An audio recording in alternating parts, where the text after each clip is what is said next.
इसी जाति में मोमाय माता का जन्म हुआ। ये महाराष्ट्र में मुंबादेवी कहलाईं और इन्हीं के नाम पर मुंबई शहर का नाम पड़ा। बीकानेर के संस्थापक राव बीका को बीकानेर का राज्य करणी माता के आशीर्वाद से प्राप्त हुआ और उन्होंने करणी माता के लिए देशनोक में मंदिर का निर्माण भी करवाया। करणी माता ने ही जोधपुर के मेहरानगढ़ किले और बीकानेर के जूनागढ़ किले की नींव रखी और यही दोनों दुर्ग आज भी राठौड़ों के पास है, जबकि बाकी राजपूतों के सभी किले उनके हाथ से जा चुके हैं।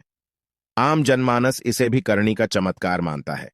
बिल गेट्स की सॉफ्टवेयर कंपनी माइक्रोसॉफ्ट ने साम्राज्यों और युद्धों पर आधारित अपने विश्वविख्यात कंप्यूटर गेम साम्राज्यों का युग एज ऑफ एम्पायर्स में करणी माता को श्रद्धांजलि देते हुए उनका एक वंडर चमत्कार बनाया है, जो गेम में बनने के बाद साम्राज्य जीतने में मदद करता है।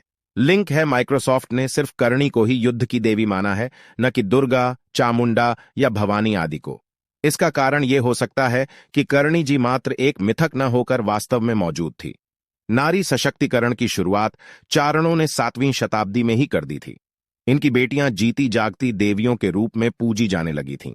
एक और सत्य घटना 1965 के भारत पाक युद्ध में चारण देवी मां आवड़ के तनोट स्थित मंदिर, जिसे तनोट राय अर्थात तनोट की माता के नाम से जाना जाता है, में पाकिस्तान ने 3000 बम भारतीय सेना की टुकड़ी पर गिराए, पर एक भी बम नहीं फटा। इसे सेना ने माता का भारी चमत्कार माना। आज भी माता आवड़ को सेना और बीएसएफ की आराध्य देवी माना जाता है। हर शाम बीएसएफ के जवान मां की बेहद ओजपूर्ण आरती करते हैं, जो देखने लायक होती है।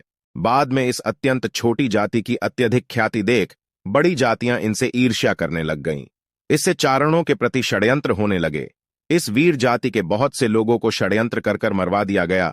आप आज भी इतनी सदियां बीत जाने के बाद भी देख सकते हैं कि इस वीर जाति की संख्या बहुत कम बची है।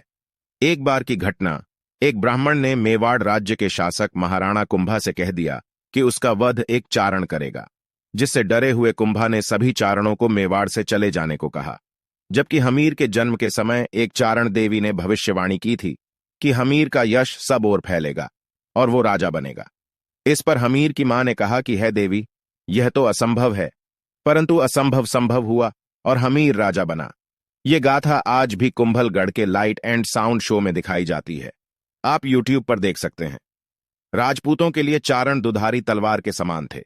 पक्ष में लड़ते तो शत्रुओं पर कहर बनकर टूट पड़ते और आत्मघाती हमलावर बन जाते। वहीं जब अपनी जिद पर अड़ जाते तो राजपूतों के लिए मुश्किल बन जाते, खासकर शादी ब्याह के मौकों पर, जब अपनी मांगे पूरी न होने पर रंग में भंग कर देते, युद्ध और त्रघु की धमकी देते।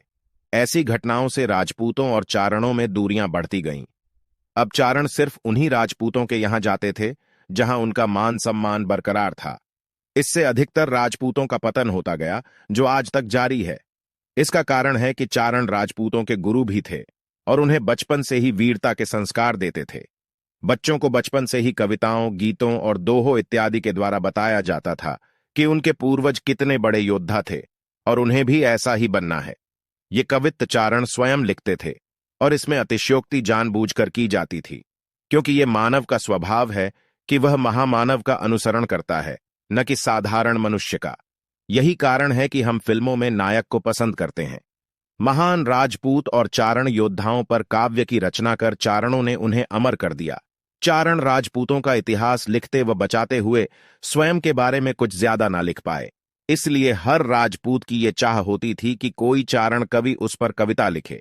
इसके लिए राजपूत मरने को भी तैयार रहते थे। यही कारण है कि इन्हें कविराज भी कहा जाता था।